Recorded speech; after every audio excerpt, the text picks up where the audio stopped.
The holidays are here, and I hope you don't mind if I share a very heartwarming Christmas, Hanukkah dinner story that you can share. It's a beautiful story. It gets me very energized. I'd like to share it with you now. Let's follow along, please. Police say a group tried to carjack a woman in North Las Vegas, and that woman shot and killed one of the suspects with his own gun. We just got the arrest report for one of the other men involved who survived. North Las Vegas police say 2 women were parked near Craig and Simmons waiting for a Friendsgiving to begin. The woman told police a car blocked hers and 2 men forced her out of her driver's seat. One suspect tried to start her car but couldn't.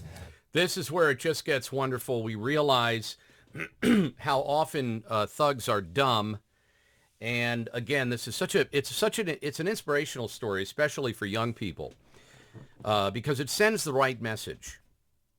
If you try to carjack a woman, she may kill you, which is the perfect message, I think, to send to young people today about carjacking and just violent crime in general. While doing so, he put down a gun on his lap. He put the gun down on his lap because he's an idiot and he's a thug. The woman grabbed the gun and ran. She grabbed the gun and took off, and then he had to tackle her and make things worse, so she killed him. So this is where this beautiful message comes in, and I'm thrilled to share it with you. That suspect tackled her, and that's when she turned and shot him. North Las Vegas police are calling this self-defense. Oh, what a beautiful ending to it as well. Self-defense. Now, I'm not making light of thugs dying, but if I have a choice, if you have a choice, woman in a car doing nothing wrong, group comes to take her car, maybe harm her or her kids, who should get the brunt of that violent interaction? I'm thinking the thug.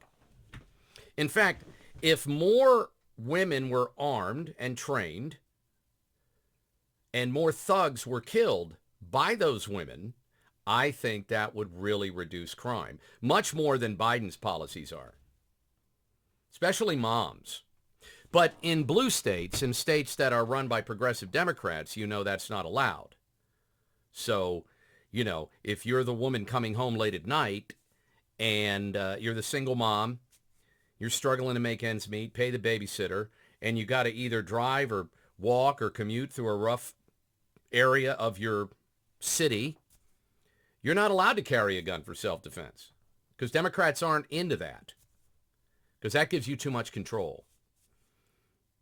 But if you really care about women being safe, and I address this to progressive leftists, then let them exercise their Second Amendment rights. So every time a man tries to repeatedly abuse and beat them, they can just kill him.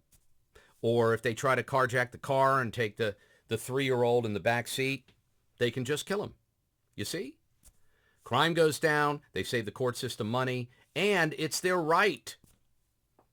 It's your right to exercise your Second Amendment. So it always amazes me when there's a rapist in the neighborhood or a spike in violent crimes or carjackings, and the best thing progressive Democrats can do, from Philly to Los Angeles to Detroit to Newark to Pittsburgh or wherever, St. Louis, is say, hey, look out.